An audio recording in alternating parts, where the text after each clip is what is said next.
करने के लिए, ठीक है। 2018 के अंदर इनकी ऑल राजस्थान 5th रैंक थी। जोरदार तालियां।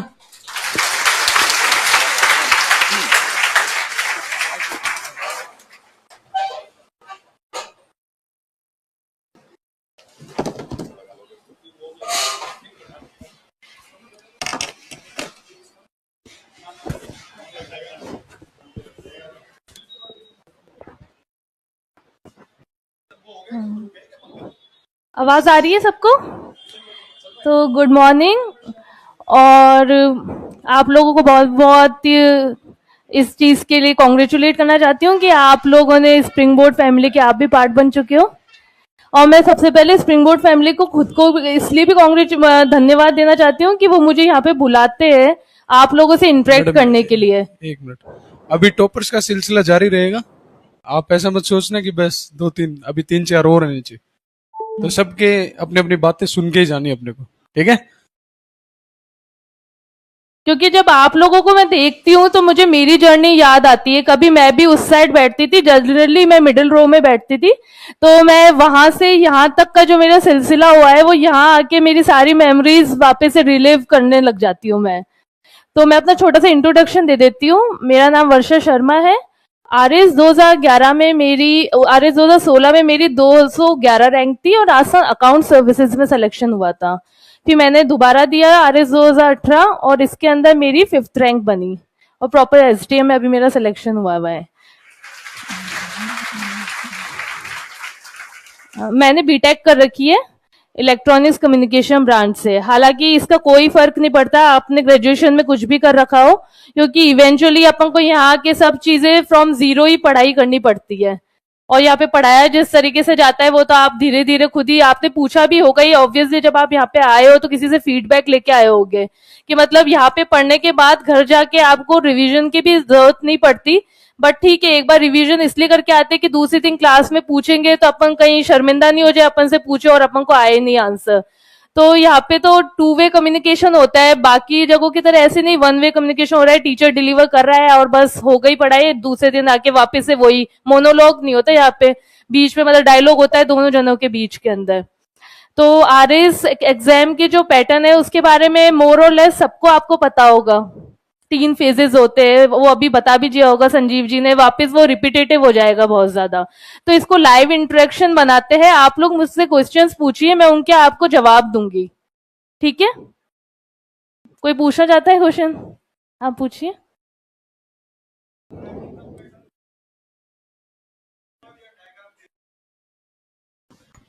अच्छा, आंसर राइटिंग का पैटर्न, बैठ जाइए।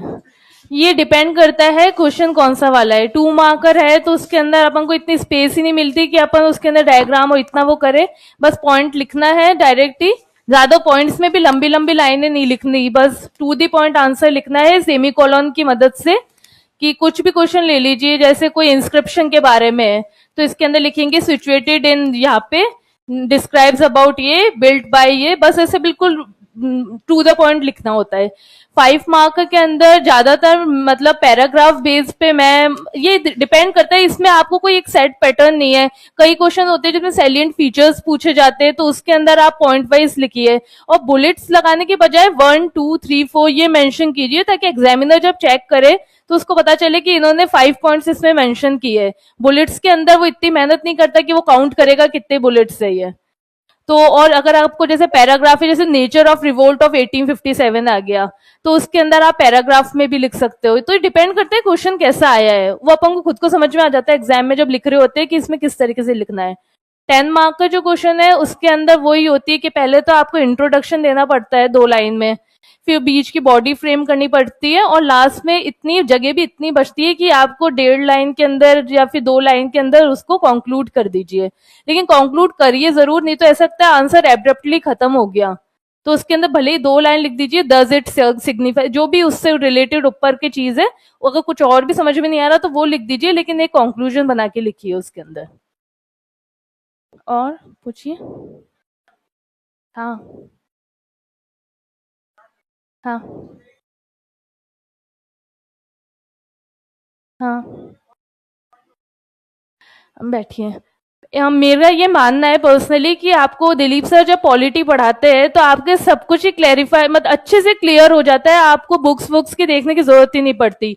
अब बात रही एग्जाम की, एग्जाम है आपका जून के अंदर और आपकी तैयारी जनवरी में ही सारा कोर्स करा दिया है, तो इन 6 मंथ्स को यूटिलाइज करने के लिए आप फिर लक्ष्मीकांत देख सकते हैं, लेकिन पढ़ाने के सब कुछ बाद, सब कुछ कोर्स होने के बाद पहले देखेंगे ना तो उसके अंदर क्या कई चीजें आपको समझ में नहीं आएगी, फिर आप डाउट करेंगे हमें ये चीज पढ़ाई गई है नहीं है, ये वाला टॉपिक तो छोड़ ही दिया। एक बार आप सारा कोर्स फिनिश कर देने दीजिए, क्योंकि कई बार ये होता है अपन लीस्ट इंपॉर्टेंट चीजों को पहले पढ़ लेते हैं और मोस्ट इंपॉर्टेंट चीजों को बाद में पढ़ते हैं।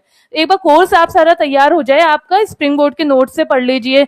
अगर टाइम आपके पास बचता है तो आप रेफरेंस बुक्स को जरूर से आप रेफर कीजिए, टाइम नहीं बचता तो आप उस तैयारी के साथ भी जाके आप पेपर अच्छे से दे सकते हैं। और पूछिए। हाँ, पेपर 4 के अंदर मेरे तो उसमें 122 नंबर ही थे। वहां जो टॉपर है पद्मा जी वो भी अभी आएगी आपसे, तो इस क्वेश्चन का जवाब तो वो आपको अच्छे से दे सकेंगे। मेरे इसके अंदर 122 है, जिसमें इंग्लिश के अंदर ज्यादा थे मेरे मार्क्स। तो इसमें तो ग्रामर पोर्शन होता है वो बहुत ही स्कोरिंग होता है, क्योंकि ग्रामर पोर्शन में आपके डायरेक्ट मार्क्स है। आप ऐसे कितना ही अच्छा लिख दीजिए, 20 में से हो सकता है आपको 13 ही दे या 8 ही दे, पर ग्रामर के अंदर ये है कि वो पक्का है कि आपको जो आपने 2 मार्क के अंदर पर्यायवाची लिखी है तो आपको 2 में से 2 देने ही पड़ेंगे, वो उसमें काट ही नहीं सकता। तो मेरा पर्सनल ये एक्सपीरियंस यही है कि मैं ग्रामर पोर्शन पे बहुत ज्यादा ध्यान दी थी, इसलिए इंग्लिश ग्रामर और हिंदी ग्रामर में मेरे नंबर अच्छे आए थे, और कंपोजिशन पार्ट में नॉर्मल आए थे, इसलिए नंबर फिर मेरे टोटल इसके अंदर 122 बने थे। पूछिए। अरे कुछ कुछ बैठ जाइए, कुछ भी दिक्कत नहीं आती इंग्लिश मीडियम स्टूडेंट्स को, इनफैक्ट बेस्ट कोचिंग है। आप और कोई भी कोचिंग देख लीजिए, मुझे तो कोई लगता भी नहीं है कि स्प्रिंग बोर्ड के अलावा कोई और इंग्लिश मीडियम में पढ़ाता भी होगा।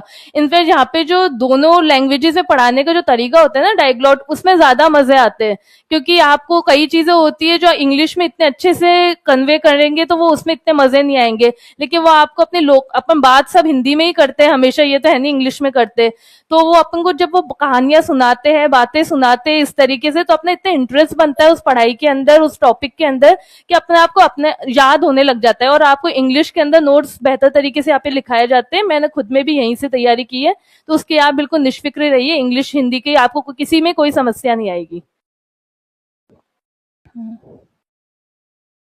और किसी के नहीं है? और किसी के सवाल ही नहीं है? हाँ पूछिए। आवाज नहीं आ रही। क्लास के नोट्स के अलावा मेरे जो एग्जाम थे 2018 के बीच में और जो हमारी तैयारी हो गई थी उसके बीच में टाइम बहुत अच्छा था, तो मैंने राजस्थान बोर्ड की जो एनसीईआरटी बुक्स होती है उनको पढ़ा था। तो इट ऑल डिपेंड्स कि आपके पास टाइम कितना है। अभी आरएस 2021 के अंदर थे तो उसके अंदर नोट्स से आप डायरेक्ट भी पढ़ के चले जाते तो भी आपका पेपर हो रहा था। तो ये कॉन्फिडेंस की बात होती है, कई बार हमें ज्यादा पढ़ के कॉन्फिडेंस आता है, कई बार हमें सिर्फ ये होता है कि लिमिटेड पढ़ ले उसी को बार बार पढ़ ले उससे कॉन्फिडेंस आता है। तो ये तो पर्सन टू पर्सन डिपेंड करता है। हमारे बीच में टाइम थोड़ा ज्यादा था तो मैंने राजस्थान बोर्ड की बुक्स भी देखी थी, बट जब आप उनको पढ़ोगे तो अभी मैं बोलूंगी तो आपको लगेगा कि मैं यहाँ पे प्रशंसा कर रही हूँ, लेकिन आप जब खुद पढ़ोगे सारे नोट्स पढ़ने के बाद तो आपको खुद को रियलाइज हो जाएगा कि उसके अंदर मोर और लेस सब कुछ कवर हो रहा है, और जो चीज कवर हो रही नहीं है वो जनरली वही टॉपिक्स होते हैं जिन पे इतने इंपॉर्टेंट नहीं होते। अपन क्या करते हैं खुद पढ़ते हैं तो अपन सब कुछ ही पढ़ लेते हैं, जो इंपॉर्टेंट नहीं होता वो भी पढ़ लेते हैं, जो होता है वो भी।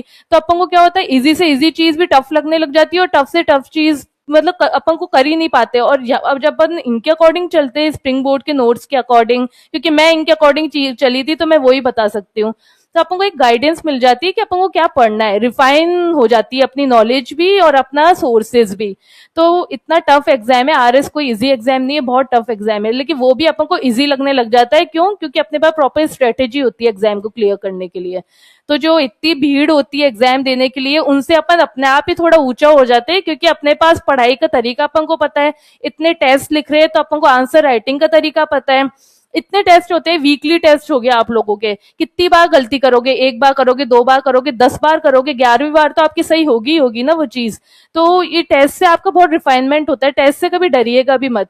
जैसे होता क्या था मेरे खुद के साथ भी हुआ था कि एक टेस्ट हुआ था सेकंड पेपर का, 2-3 बार हुआ, तो मेरे को, मैं क्या करती थी, पेपर लिख के डर जाती थी कि ये तो मेरे अच्छे नंबर नहीं आएंगे और फिर है ना यहाँ पे मेरे मतलब थोड़ी इंसल्ट हो जाएगी, तो मैं उस पेपर को अपने साथ ले जाती थी। 2016 की बात है।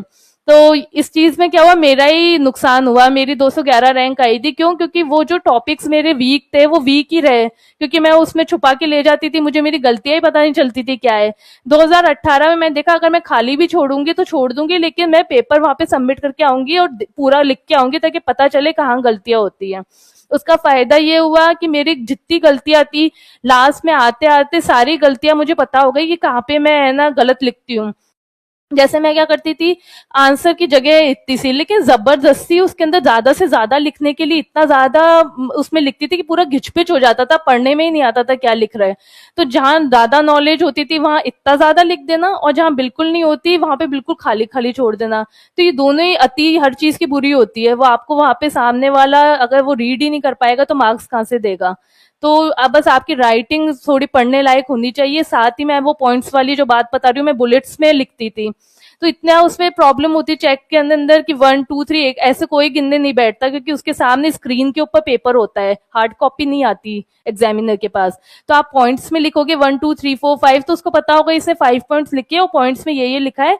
एक पॉइंट के हिसाब से एक नंबर, या फिर जितने भी वो मानेगे उस टाइम हाफ नंबर, तो उस हिसाब से फिर वो नंबर आपको दे देते हैं। तो नंबर स्कोर करने में इसमें हेल्प मिलती है। 16 और 18 के बीच में मेरे ये डिफरेंस था। एक डिफरेंस ये भी था कि जैसे वेजिटेशन का क्वेश्चन आया, एग्जाम्पल दे रही हूँ, या फिर मिनरल्स का क्वेश्चन आया, तो उसके अंदर डायरेक्ट लिखने की बजाय एक छोटा सा डायग्राम बना के साइड के अंदर उसमें वो मेंशन कर दो कि ये वाली जगह यहाँ पे, अब डायग्राम इतना सा बनाओगे तो ऑब्वियसली उसमें लिख नहीं पाओगे, तो ट्राइंगल बना दो, नीचे स्पेसिफाई कर दो ट्राइंगल माइका के लिए है, सर्कल जो सर्कल बनाया है वो सिल्वर के लिए है। तो सामने वाले को, चेक करने वाले को भी लगेगा हाँ कॉपी थोड़ी इंटरेस्टिंग बनाइए, एक जो सब लोगों की जैसी कॉपी आ रही है नॉर्मल सी लिखती हुई वो नहीं आ रही। क्योंकि मेंस में तैयारी सब करते हैं, बराबर करते हैं, कोई ऐसा नहीं होता कोई कि अपना टाइम वेस्ट करके ऐसे कम तैयारी के साथ जाएगा। बात होती है आप वहां पे अपना कैसे आंसर को डिलीवर करते हो। प्रीलिम्स में तो साफ खेल है, आंसर या तो ये होगा या ये होगा ऑप्शन के अंदर से। और अब की बार वाले पेपर में आप लोगों ने देखा भी होगा कि स्प्रिंग बोर्ड के करंट अफेयर्स से डायरेक्ट इतने 11-12 क्वेश्चन आए।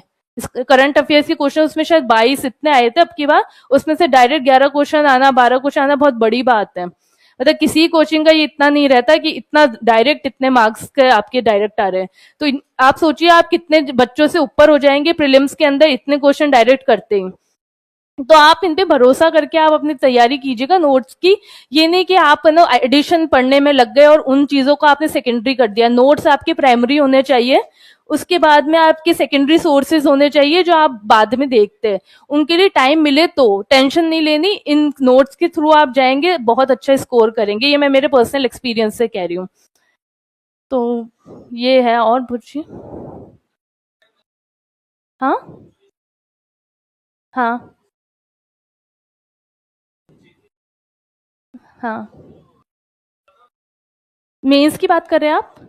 लेकिन आपने ये मेंस का जब पेपर आया होगा, जब देखा होगा कि उसके अंदर देख के ऐसा लगा ही नहीं, मतलब पेपर ऑल्दो हमेशा से थोड़ा सा टफ था, बट आपने ये देखा होगा कि इतना डिफरेंस नहीं लगा। मतलब सिलेबस में उन्होंने पॉइंट्स तो इतने सारे डाल दिए थे, बट ऑन पेपर उन्होंने उतना नहीं दिए वो चीजें। हाँ, लेकिन अभी आप अभी ज्वाइन आपने दिया है मेंस, अब आपने यहाँ पे ज्वाइन किया है ना, आपको सारे टॉपिक्स कवर करा देंगे वो, क्योंकि यहाँ के जो स्टूडेंट्स हैं उनके तो सारे कवर किए हुए थे टॉपिक्स। एक्स्ट्रा क्लासेस लगाई गई थी, इकोनॉमी पहले यहाँ कवर हो चुकी थी, फिर भी बच्चों के लिए एक्स्ट्रा क्लासेस लगाई गई थी कि जो एक्स्ट्रा टॉपिक्स जुड़े हैं उनके लिए नोट्स प्रोवाइड किए गए थे। ये सब अपनी टेंशन नहीं है, ये स्प्रिंग बोर्ड की टेंशन है, उनको अपन को पूरे नोट्स देने एग्जाम टाइम में, अपना काम बस पढ़ना है। ठीक है।